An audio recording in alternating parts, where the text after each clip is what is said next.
Our Eve, promoting the game and its players.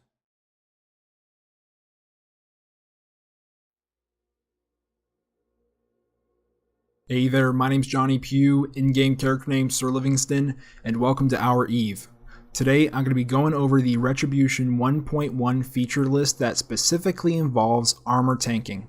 It's being nicknamed Armor Tanking 1.5. It's being headed up by CCP Fozzy, and all the posts you can read on the forums if you want to check it out in further detail. There'll be a link in the video description. Now, just to give a disclaimer, all of these features, everything that's in testing, that's exactly what it is. It's in testing. These features will not necessarily be as they are currently on Singularity to come with Retribution 1.1. There might be changes made. Everything is still in testing. Nothing is definite. So get on Singularity, make some tests, figure out what you do and don't like, and make sure you're fully aware of the situation, and don't make ignorant posts. Make constructive feedback posts on the forums if you want to see changes made. Now also, it was mentioned that the ancillary armor repair modules, the large, medium, smalls up here I have, these might not make it into Retribution 1.1. It might actually wait out till a future Retribution release. So it might not happen immediately with the upcoming build of TQ. Okay, so now that that's out of the way, let's get on with it. Okay, the first bit I'm going to talk about is the active armor rig changes. This is the nanobot, the auxiliary nanopump, and the nanobot accelerator. Okay, so the penalty of the velocity, the base velocity penalty, is being completely removed from the active armor rigs and being replaced with a 10% increase in local armor rep power grid use. That is a penalty that they currently have now on Singularity. But on TQ, right, if you fit an active armor tanking rig, your velocity, your base velocity is hit. And it makes no sense because it's increasing your rep amount. It's not necessarily increasing the size or the mass of your ship. It doesn't make sense. So now this change makes absolute sense. And I fully approve. Now us armor tankers that want to active rep, we do not have to sacrifice our velocity. Just gotta sacrifice some power grid.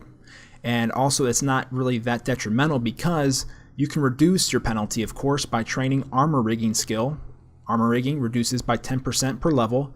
Train that to level 4, level 5, and you won't have any problem with power grid. It'll be just the same as normal as before the actual change. So that's what's happening with that.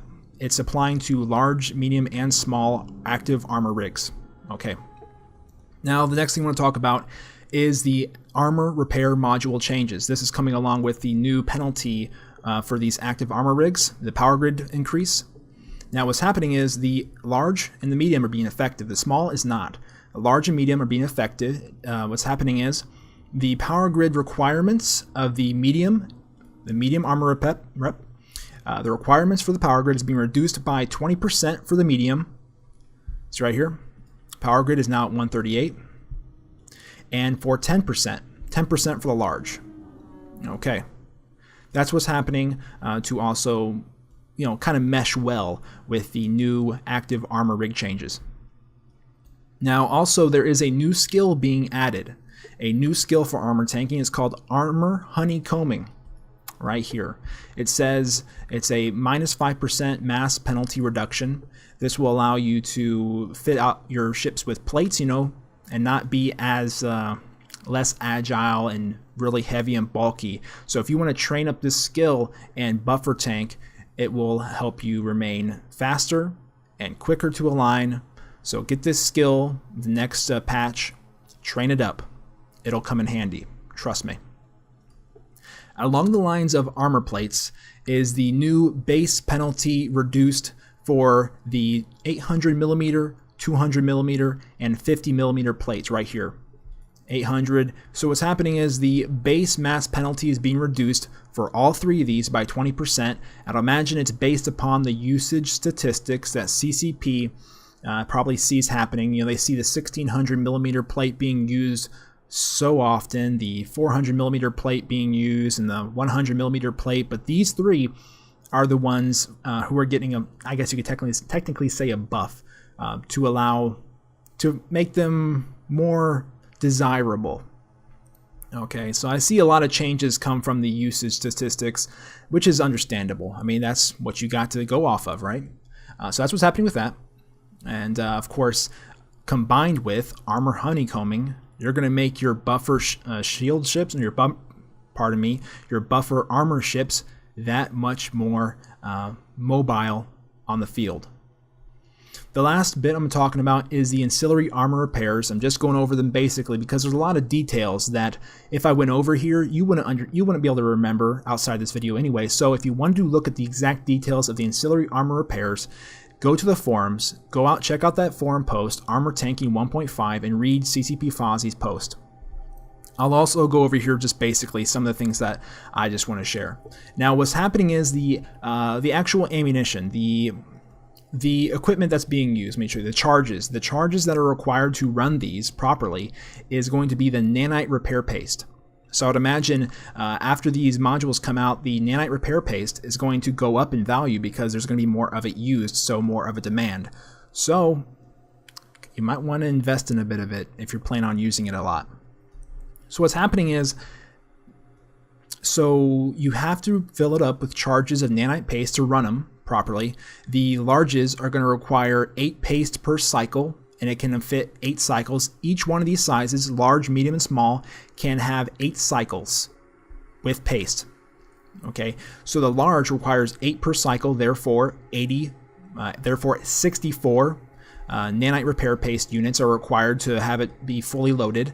The medium, 4 paste per cycle, 34 paste total for a fully loaded medium AAR, and a small requires only 1 paste per cycle, which ends up being 8 cycles, of course, with 8 paste per 1 paste per cycle, 8 paste total required for a fully stocked up small AAR.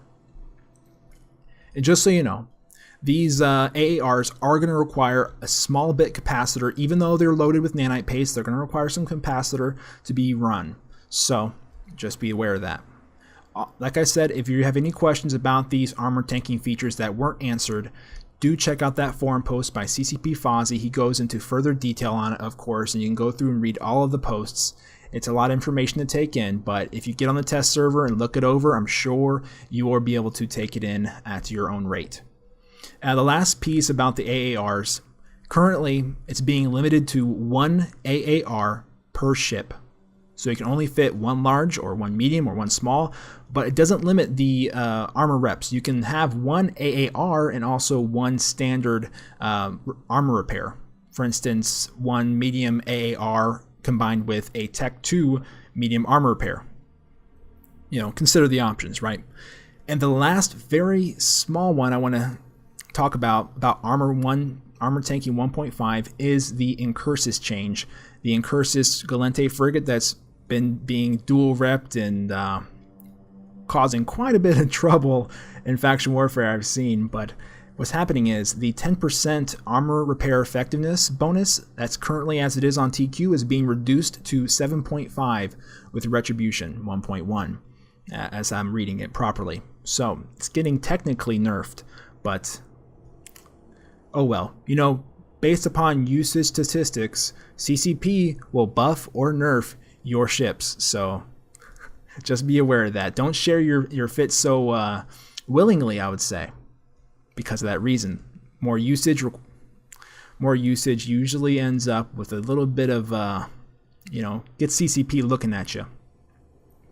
Well, that's all I want to talk about today for the new Armor Tanking 1.5 feature list that is coming along with Retribution 1.1. And just so you know, I'll give a disclaimer at the end. All of these features are in testing on Singularity, not guaranteed to be fully as they are on TQ for the next Retribution build. Be aware of that. And I want to say thank you so much for watching, and I'll see you next time.